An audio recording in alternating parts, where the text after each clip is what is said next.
Siguiendo con la serie de temas delicados, vamos con la parte número 2. Vamos a leer específicamente un artículo de la página cristiana Crosswalk, eh, hecho por el pastor Clarence L. Haynes Jr. 8 señales de advertencia de un pastor narcisista es el título.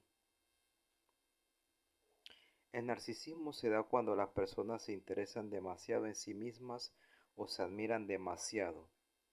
Uno esperaría que las palabras narcisismo y pastor nunca se asociaran, pero lamentablemente a menudo lo hacen. Si bien esto no aplica a todos los pastores, hay algunos pastores narcisistas en nuestros púlpitos hoy en día. Quién sabe, tal vez alguno en este púlpito de su iglesia, esté en el púlpito de su iglesia. Bien, es triste tener que escribir estas palabras. Hay algunas señales de pastores demasiado engreídos. Admito que alguno de estos comportamientos me repugna, así que por favor oren por mí. Además, tengan en cuenta que estas señales de advertencia deben considerarse en conjunto para saber si un pastor tiene problemas de narcisismo. No podemos simplemente etiquetar a todos los pastores que nos desagradan. Podemos usar esta información para considerar si algo anda mal con el pastor actual con el que convivimos. Número 1. Punto número 1. Les importa más atraer a la gente hacia ellos que hacia Jesús. Una señal de alerta de un pastor narcisista es que muestra más interés en atraer gente hacia sí que en cualquier otra cosa.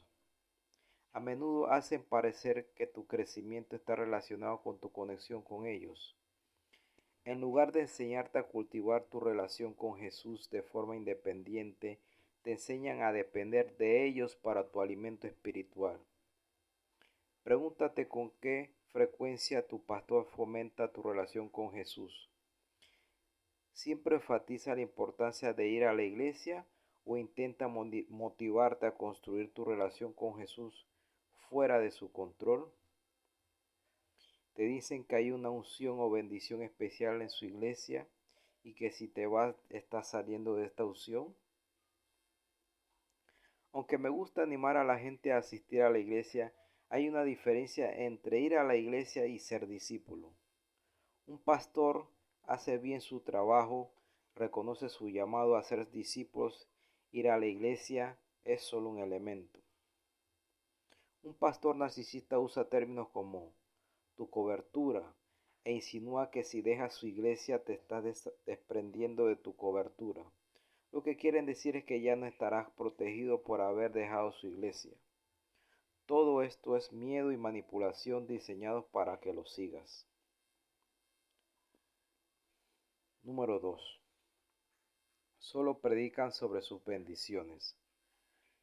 Fui a escuchar a un predicador conocido porque lo había visto en televisión durante años y quería escucharlo en persona. Me fui pensando, esas 2 horas son inolvidables. El mensaje principal, probablemente sermón no sea la palabra correcta, era él mismo y las bendiciones que Dios les había dado. En el mismo mensaje habló del tamaño de su casa, su cuenta bancaria, su ministerio, todas sus pertenencias y lo mucho que había sido bendecido, entre comillas. Todo me pareció triste y un poco repugnante. Lamentablemente muchos espectadores estaban pendientes de cada palabra suya. Una mujer incluso le dio un cheque de $1000 y él oró por ella. Cualquiera pensaría que acababa de conocer a Jesús por su reacción. Si bien mencionar las bendiciones que experimentamos no está mal, debemos recordar que la gloria de Dios, es nuestra y es de nuestra meta. Claramente Dios no era el objeto de la gloria de este pastor. Dios era solo un medio para conseguir todo lo que deseaba. Cuando un pastor hace de sus bendiciones individuales el centro de su ministerio, eso presenta un problema. Número 3. Anhelan admiración. Algunos pastores necesitan constantemente validación o admiración pública. A veces esto se refleja en el orgullo por sus títulos. Hablan como si no recordaran su nombre. Te presentas y le preguntas su nombre y dicen: hola, me llamo Pastor Jones. La práctica a veces es tradicional, pero se convierte en un problema cuando los pastores nunca mencionan sus nombres y esperan que todos los llamen por su título.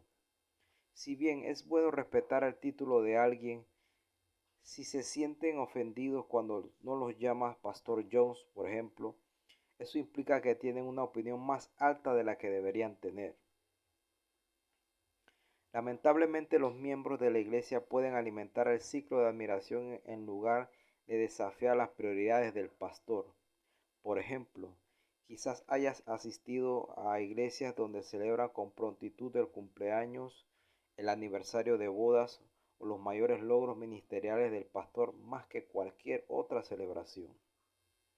Debemos recordar que los pastores saludables saben que son administradores, no generales. Número 4. Su enfoque principal es el tamaño de la multitud. Algunos pastores se sienten insultados si no predican ante un auditorio lleno, como si predicar a un grupo tan pequeño fuera indigno de ellos. Una vez un pastor me dijo que no les gusta predicar los fines de semana festivos porque hay menos asistencia. Otro pastor intentó disuadirme de predicar en una iglesia porque solo asistieron unas 25 personas. Mi primer pensamiento fue: ¿qué más da? Lamentablemente, algunos pastores, incluso oradores reconocidos, se niegan a hablar en una iglesia porque no es suficientemente grande para alguien de su talla. Recuerden, hablamos de quienes están llamados a servir a los demás. Imaginen a un siervo que se niega a servir porque no hay suficientes personas. Con demasiada frecuencia olvidamos el valor de una vida. Recuerda, Jesús se esforzó a propósito para pasar por Samaria porque había una mujer junto a un pozo con la que necesitaba hablar. Recuerda que contó una parábola sobre buscar a la oveja en el desierto. Si Jesús valora tanto la vida de una persona, deberíamos hacer lo mismo. Número 5. Se preocupa más por el crecimiento de la iglesia que por el crecimiento personal de los asistentes. Esta señal de advertencia puede ser particularmente sutil, ya que a veces se esconde tras la fachada del servicio. Conozco pastores que tienen iglesias pequeñas, pero siguen añadiendo ministerios, no porque su iglesia los necesite, sino para asegurarse de que parezca que su iglesia está haciendo tanto como las iglesias cercanas. De igual manera, algunos pastores utilizan a sus miembros como recursos invaluables para el crecimiento de la iglesia en lugar de tratarlos como personas con limitaciones. Algunos terminan sirviendo en 5 o 6 ministerios diferentes y los pastores lo permiten o lo alientan porque, entre comillas, beneficia a la iglesia, ignorando los peligros del agotamiento. Lamentablemente he escuchado a pastores animar a la gente a usar sus vacaciones, entre comillas, por el bien del ministerio. Si bien no hay nada malo en que alguien use sus vacaciones para el ministerio, esa debería ser su decisión, no por el aliento del pastor. He visto a personas descuidar a sus hijos, cónyuges, trabajos y carreras profesionales, sacrificando muchas relaciones porque se les animaba a hacer más en la iglesia. Cuando los pastores ven que esto sucede y permiten que continúe, demuestra que se les importa más el crecimiento de la iglesia que la salud de la congregación.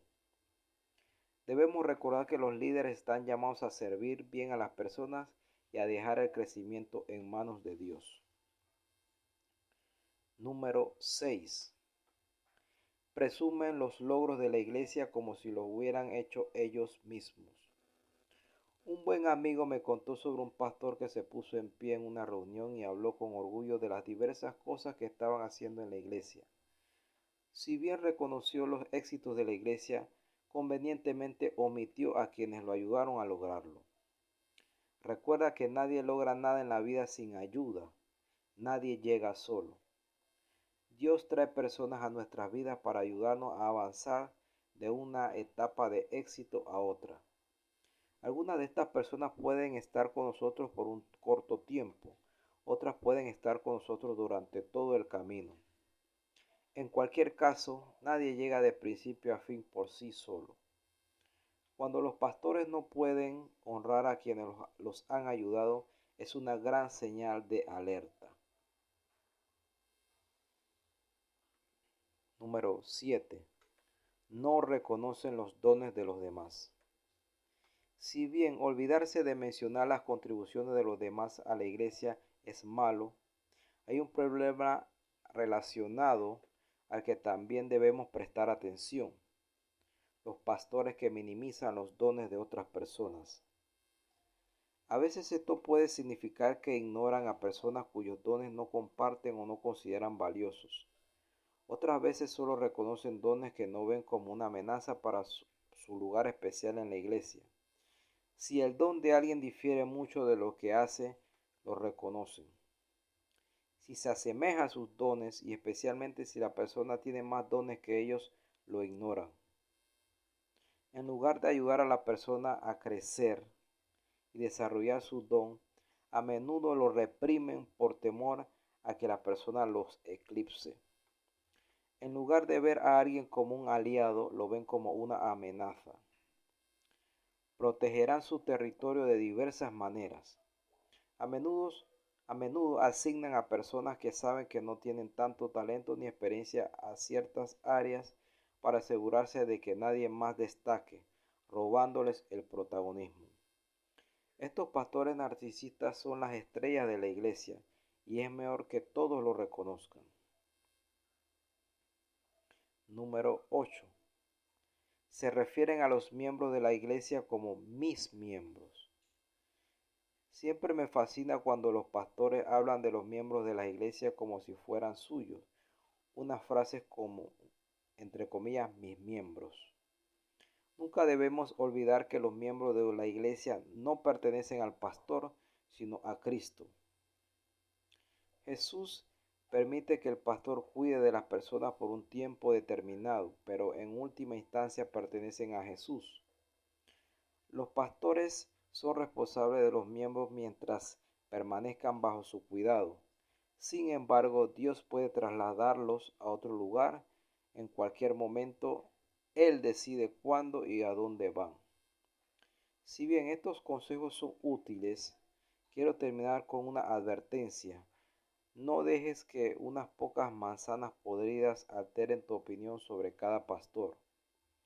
La gran mayoría de los pastores hacen lo correcto por la razón correcta y debemos animarlos de esa manera, porque ser pastor es difícil. Cuando tienes un buen pastor, tu ánimo puede ayudarlos a seguir haciendo lo que Dios le llamó. Con esto terminamos este artículo del pastor Clarence L. Haynes Jr. Nos vemos en otra entrega y muchas gracias por la atención.